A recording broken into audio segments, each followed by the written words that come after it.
Welcome to Pindar Poetry. We hope you learned something new. You begin by opening Twitter and placing your cursor in the search bar. Type the most specific keyword first. Use quotes for exact phrases and hyphen to exclude words because accuracy reduces noise.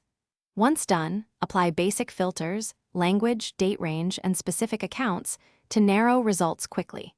Make sure to use or for alternatives and for required terms. This combination targets relevant tweets while cutting irrelevant chatter. You now refine results using operators that act like filters.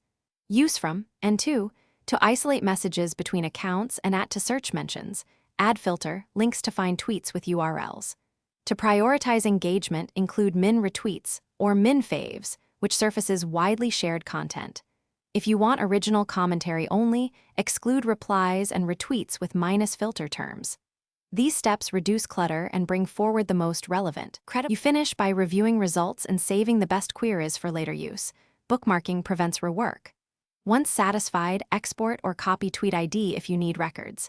If results look sparse or irrelevant, narrow the date window or tighten phrase matches.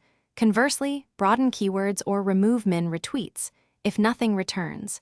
If problems persist, double-check spelling and account names. That troubleshooting step usually resolves most issues quickly, letting you iterate until the search is precise and useful. Thanks for watching. Consider subscribing if we helped you.